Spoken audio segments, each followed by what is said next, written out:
দর্শক, এই মুহূর্তে এভারকেয়ার হাসপাতালের সামনে আছেন আমাদের সহকর্মী নাবিল জাহাঙ্গীর। সরাসরি কথা বলছি তার সাথে। নাবিল, বেগম খালেদা জিয়ার লন্ডনে যাবার প্রস্তুতি এবং তার শারীরিক অবস্থা সম্পর্কে কি জানতে পেরেছেন আমাদেরকে জানাবেন। রেখা, বিএনপি পক্ষ থেকে আমাদেরকে যেটি জানানো হয়েছে, বেগম জিয়ার লন্ডনে যাওয়ার যে প্রস্তুতি সেটি কিন্তু সম্পূর্ণ শেষ হয়েছে। তবে তাকে যে বিমানে করে নিয়ে যাওয়া হবে, অর্থাৎ যে এয়ার অ্যাম্বুলেন্সটি আসবে সেটি এসে পৌঁছাতে কিছুটা বিলম্ব হচ্ছে। এ কারণে কিন্তু ওনার যাওয়ার যে সময় সেটি আসলে আমরা যেটি জানানো হয়েছিল যে ভোরবেলা সেটি আমরা যাব, সেটি আসলে কিছুটা পেছানো হয়েছে এবং আমাদেরকে জানানো হয়েছে যে আগামীকাল দিনের যে কোনো একটি সময়ে সুবিধা মতো সময়ে উনি আসলে ফ্লাই করবেন।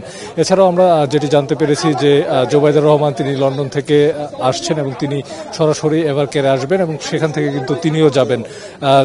বেগম জিয়ার সাথে যারা যাচ্ছে তাদের যে তালিকা, সেই তালিকাটি আপডেট করা হয়েছে এবং আমরা যে নতুন তালিকা সেখানে কিন্তু জোবাইদুর রহমানের নামও রয়েছে এবং সেই সাথে ইউকে থেকে যিনি এসেছিলেন ডাক্তার রিচার্ড বিলি, তার যে নামও কিন্তু নতুনভাবে তালিকায় যুক্ত হয়েছে এবং সবশেষ যেটি আসলে জানানো হয়েছিল বেগম জিয়ার যে শারীরিক অবস্থা সেটিও কিন্তু স্থিতিশীল রয়েছে। এবং আপনি নিশ্চয়ই জানেন যে একটি লম্বা সময় আসলে আকাশপথে ভ্রমণ করার শারীরিক এক ধরনের সক্ষমতার প্রয়োজন আছে। যেহেতু বিশেষজ্ঞ ডাক্তারদের যে দল তারা যেহেতু সিদ্ধান্ত নিয়েছেন লন্ডনে যাওয়ার, সেক্ষেত্রে আসলে কিছুটা ধারণা করা যাচ্ছে ওনার শারীরিক অবস্থা হয়তো কিছুটা উন্নতি হয়েছে। দেখা